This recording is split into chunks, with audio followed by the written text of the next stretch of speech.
Update sa pangarap nating bahay. Sana samahan nyo kami hanggang sa dulo. Kwento ko lang guys, ako nga po pala ay lumaki na kubo lang ang aming bahay. Kahit na po hindi nyo na itatanong, ako nga po ay lumaki sa kubo lamang ang bahay namin. Nagkaasawa, nagkaanak, wala po kaming sariling kwarto. Naalala ko pa nga noon, wala nga po kaming banyo at nakikipag-CR lang po kami sa aming kapitbahay. At ngayon, eto na po. Maraming salamat talaga kay Lord. Super napakabait niya po sa amin. Maraming salamat din sa aking pinsan na siya ang nagdala sa akin dito sa Holy Land para tuparin ang lahat ng aking pinapangarap. Yung hindi mo ine-expect na kaya mo palang abutin ang mga pangarap mo, basta magsipag ka lang, magtiyaga. Wala nga po akong pinalampas na trabaho dito nga po sa Holy Land. Lahat po ng day off ko, hindi ko na-enjoy dahil nga po ako ay naglilinis bahay o nagre-relieve, nagbabantay ng ibang matatanda kapag day off ko. Sabado ako ay maglilinis ng alas 5 hanggang alas 10 ng gabi. At kinabukasan naman po na linggo ay tayo ay maglilinis na naman po ng alas 8 ng umaga hanggang alas 6 ng hapon. Halos hindi ko nga po nai-enjoy ang aking pag-stay dito sa Holy Land dahil puro trabaho na lang po ang aking inaatupag.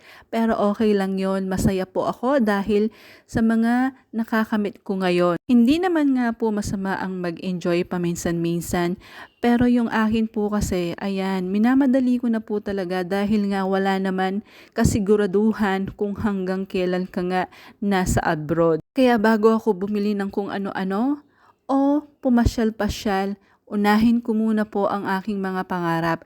Kapag ito nga po ay aking natupad na, sige lang, tayo ay mag-e-enjoy. Lahat nga po ng aking pangarap ay talagang minamanifest ko po ito.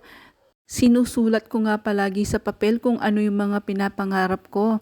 Parang kailan lang, nagdrawing lang po ako sa papel ng ganito.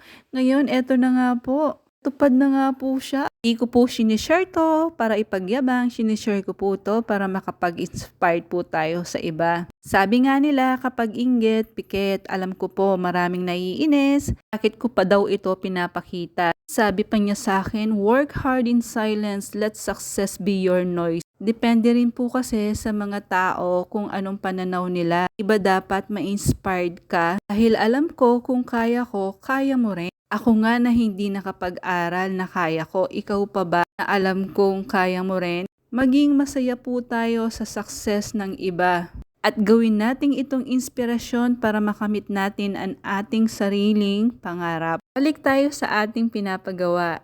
Kung mapapansin niyo po, dalawa po ang pinto nila. Bakit nga ba dalawa ang pinto nito? Akala ko ba mansion de Manabat ito? Dalawa po kasi yung anak ko, kaya kapag ako ay namatay na, mamatay agad.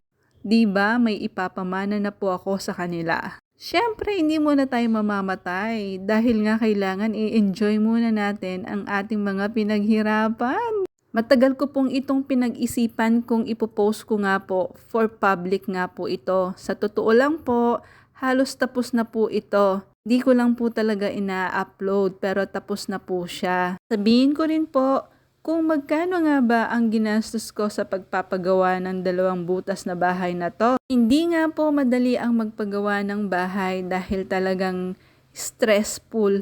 Lalong-lalo na kung wala ka sa Pilipinas tapos may pinapagawa ka.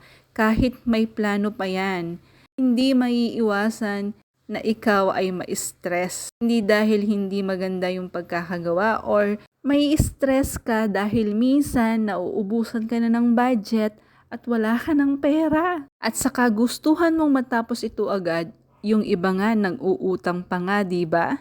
Ang dami pong ganyan. Salamat sa Diyos, hindi ako isa sa mga nang-utang para makapagpagawa ng bahay. At salamat talaga sa Diyos, ito nga po ay patapos na siya. Alam niyo bang 1 taon na ako sa bago kong trabaho at 1 beses lang ako nag-day off. Ito nga po ang dahilan kung bakit hindi ako nagde-day off. Di ko naman po pinagsisisihan kahit sinasabi ng mga kaibigan ko, labas ka, mag-enjoy ka. Kaya hindi ka nagiging masaya kasi hindi ka lumalabas, hindi ka nagde-day off. Well, hindi po totoo yun. Hindi porket hindi ako nagde-day off, hindi ako masaya. Eto nga po, ako'y sobrang saya dahil nga Makikita ko na ang pinagpaguran ko, ang hindi ko paglabas. Ayan, meron na po siyang talagang resulta. Eto nga po. Oh, na-inspire na ba kita? Huwag ikumpara ang sarili sa iba.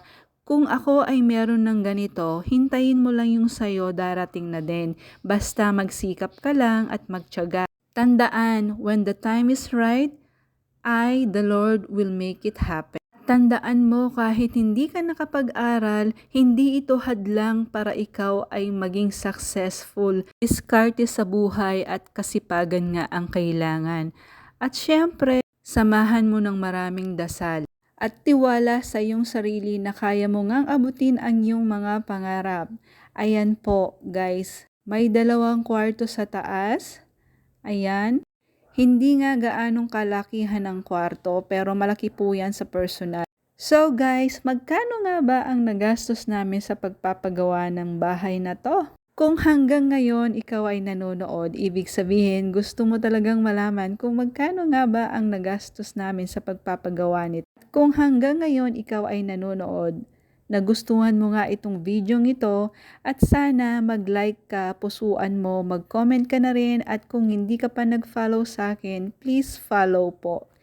Sa next video ko na po sasabihin kung magkano nga po ang nagastos ko sa pagpapagawa nito. Maraming salamat po sa panonood.